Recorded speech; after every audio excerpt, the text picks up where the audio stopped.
Dalam perjalanan menuju bagian terdalam makam, tiba-tiba saja Wang Lin malah merasakan bahwa tampaknya ada kekuatan misterius yang melesat mengarah kepadanya. Sebelum sesaat kemudian, suara bergema di atas langit luas mengatakan, "Manusia, matilah." Setelah mengatakan itu, energi spiritual segera berkumpul membentuk sosok monster. Wang Lin menatap tajam ke depan. Ia dapat merasakan bahwa monster itu adalah bentuk kehidupan yang tercipta dari kumpulan potongan jiwa manusia. Ketika memeriksa tempat itu menggunakan kesadaran ilahinya, alangkah terkejutnya Wang Lin karena ternyata sosok monster itu tidak hanya ada di bagian luar makam, tetapi juga di bagian terdalam. Bahkan monster yang ada di bagian terdalam tampaknya jauh lebih kuat dari monster yang ada di bagian luar. Karena tempat itu cukup berbahaya, dengan cepat Wang Lin terbang menuju arah yang lebih aman. Karena tujuan utamanya adalah mencari puncak gunung yang merupakan pusat dari makam Suzaku. Ia menyadari bahwa dirinya tidak memiliki banyak waktu, sehingga ia harus secepatnya menemukan bagian dari jiwanya.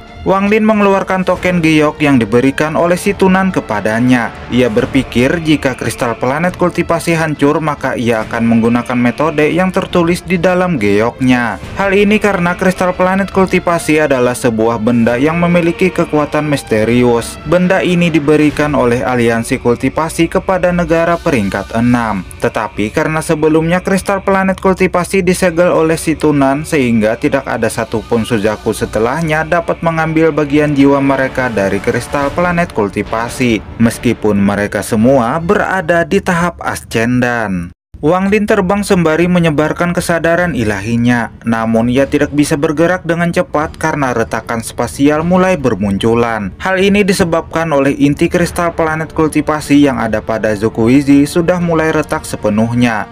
Setelah 2 hari berlalu, akhirnya Wang Lin berhasil melewati tempat yang runtuh oleh retakan spasial. Di kejauhan, dia melihat sebuah lembah yang mengeluarkan aura pedang yang sangat kuat. Wang Lin menyebarkan kesadaran ilahinya ke seluruh tempat. Dia melihat ribuan pedang yang memenuhi lembah. Meskipun semua pedang itu menancap di permukaan tanah dan bebatuan, tetapi masing-masing pedang itu mengeluarkan niat pedang yang sangat kuat. Wang Lin merenung sejenak. Ia sedikit penasaran mengapa di tempat itu selain terdapat potongan jiwa manusia, juga terdapat potongan jiwa logam. Hal ini membuatnya berpikiran bahwa makam Suzaku sebenarnya berada di dalam kristal planet kultivasi. Wang Lin kembali terbang untuk segera keluar dari lembah. Namun tiba-tiba saja sebuah pedang berbentuk bulan melesat menyerang ke arahnya. Untung saja Wang Lin berhasil menahan pedang bulan itu dengan pedang surgawinya. Ia dapat merasakan aura yang dikeluarkan oleh pedang bulan itu mirip dengan pedang surgawi. Selain itu, pedang tersebut nampak memiliki kekuatan yang misterius karena kecepatannya sangat begitu cepat, sehingga membuat Wang Lin teringat dengan jiwa keempat yang sebelumnya ada di bendera 1 miliar jiwa. Tetapi karena ia tidak bisa membuang waktu di tempat itu, Wang Lin menyuruh Soligu untuk menahan pedang tersebut, sementara dirinya akan pergi untuk mencari potongan jiwanya. Meskipun Soligu nampak kesal, tetapi dia tetap menuruti perintah Wang Lin.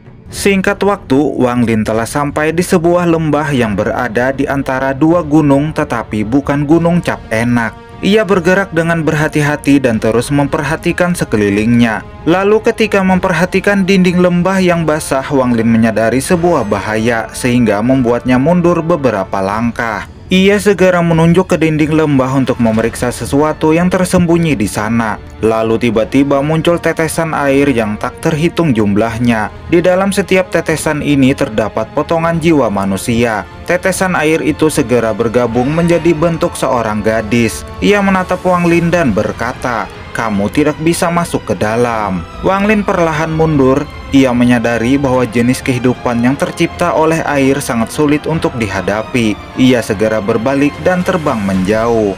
Ketika terbang, Wang Lin menyebarkan kesadaran ilahinya.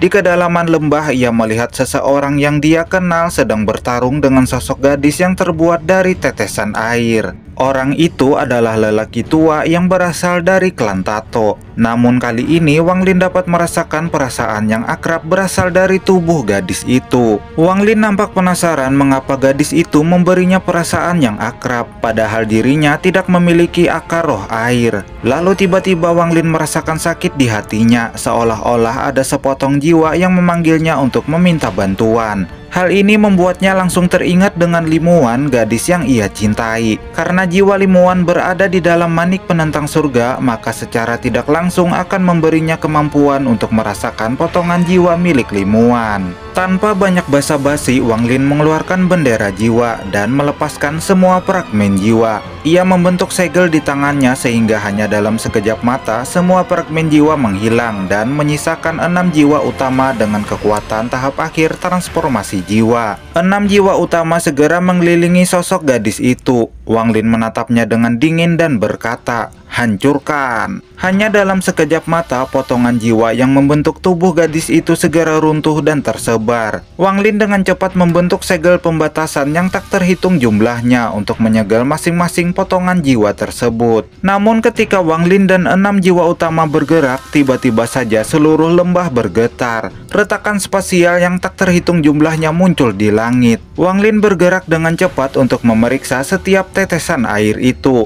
Pada saat menyentuh salah satu tetesan air, ia seperti telah menyentuh Limuan. Sinar kebahagiaan melintas di mata Wang Lin setelah mendapatkan potongan jiwa Limuan. Ia menyimpan jiwa Limuan ke dalam manik penentang surga dan perlahan terbang ke arah kejauhan untuk segera menemukan potongan jiwanya. Sementara lelaki tua dari klan Tato itu hanya bisa menatap Wang Lin dari kejauhan. Meskipun ia sangat membenci Wang Lin, tetapi bendera 1 miliar jiwa bukanlah sesuatu yang dapat ia lawan. Wang Lin sendiri tidak memperdulikan orang tua itu karena yang ia pikirkan saat ini adalah dapat secepatnya menemukan jiwanya dan segera pergi dari tempat itu. Di tempat lain, nampak Yan Peng bersama Hong Di berada di dalam sebuah goa. Di sana hanya ditemukan sosok monster yang terbuat dari potongan jiwa manusia, sehingga mereka memutuskan untuk pergi ke tempat lain.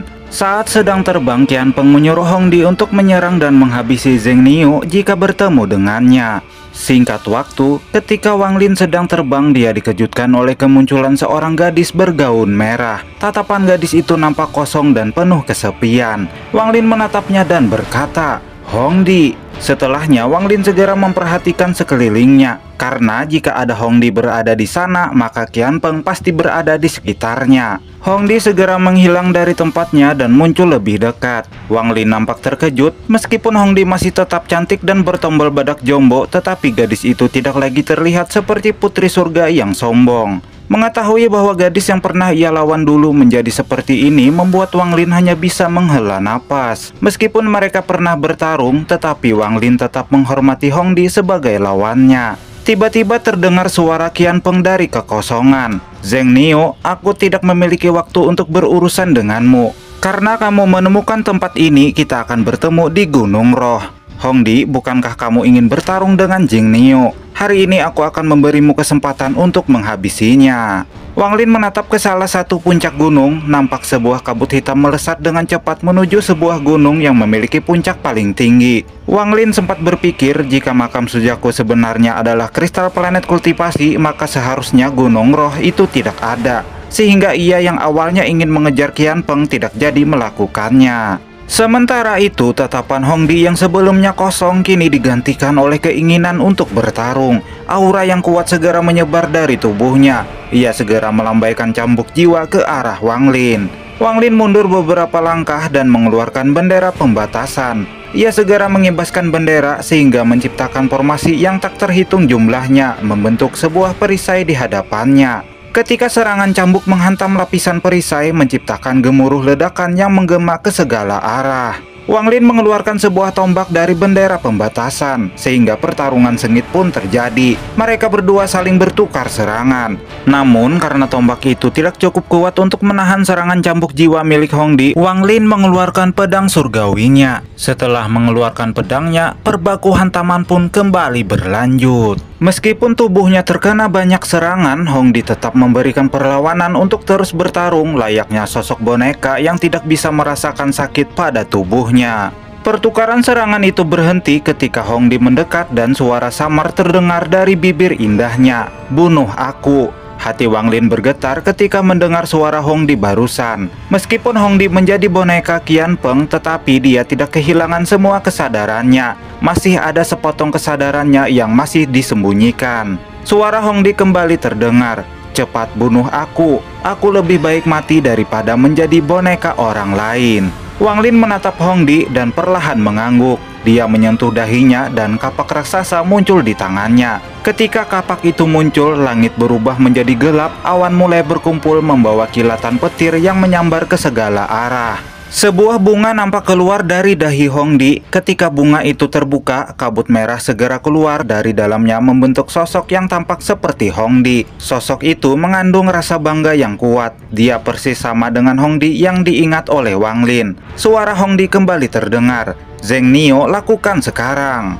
Wang Lin menatapnya dan membalas, "Hongdi, aku akan mengabulkan permintaanmu." Ia segera melambaikan kapak raksasa yang ada di tangannya dan melemparkannya ke arah Hongdi. Kapak itu melesat seperti kilat membawa aura yang kuat sehingga menyebabkan langit bergetar seolah-olah akan runtuh. Hongdi mengangkat kepalanya dan menatap kapak yang bergerak seperti meteor ke arahnya. Tatapannya tidak lagi kosong seperti sebelumnya, namun dipenuhi oleh kebanggaan, kejelasan, dan kebencian. Bibir indahnya menunjukkan senyum tipis yang jarang terlihat di wajahnya. Dia teringat tentang gurunya yang meramalkan bahwa Zheng Nio adalah petaka kematiannya. Hal itulah yang membuatnya ingin menghabisi Zheng Nio. Tapi ternyata ramalan itu salah, dan pada akhirnya Zheng Nio lah orang yang membantunya untuk mengakhiri penderitaan di dalam hidupnya. Tepat ketika kapak menghantamnya, kapak itu menembus tubuh Hongdi dan mendarat di tanah menciptakan sebuah kawah yang dalam. Kelopak bunga merah perlahan terbang satu persatu.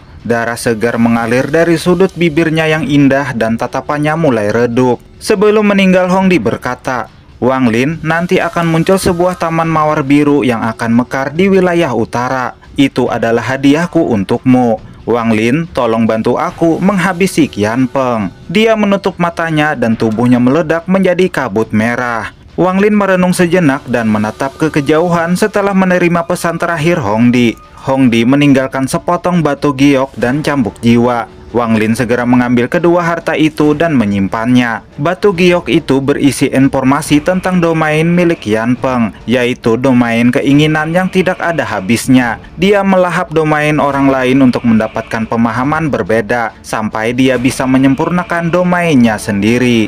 Di sisi lain, leluhur pertama klan Tato dan beberapa leluhur lainnya menyatukan kekuatan mereka membentuk sebuah kepala tengkorak untuk membuka pintu gerbang yang ada di sana. Kekuatan dari kepala tengkorak itu membuat gunung roh bergetar dan menciptakan retakan pada pintu gerbang. Pada saat yang sama muncul sebuah pusaran di langit. Yun Kuizi keluar dari dalamnya. Yun Kuizi menatap pria tua yang sedang duduk di puncak gunung bersama dengan monyetnya. Ia berkata, "Aku ingin tahu rekan kultivator berasal dari mana, mengapa tidak datang dengan tubuh aslimu?" Pria tua itu membalas, "Kamu dan aku tidak saling kenal, jadi tidak ada masalah aku datang dengan tubuh asliku atau tidak." Yun Kuizi tersenyum ketika melihat monyet yang ada di samping pria tua. Jadi itu boneka. Mata pria tua itu segera memancarkan cahaya merah dan niat jahat melintas di matanya sebelum ia menutupnya kembali. Ia berkata, "Namaku Mo Lihai." Meskipun orang ini seperti berada pada tahap akhir transformasi jiwa, tetapi terdapat perasaan misterius darinya yang tidak bisa dirasakan oleh orang normal pada umumnya. Hanya orang-orang yang berada di tahap ascendan yang dapat dengan jelas merasakannya.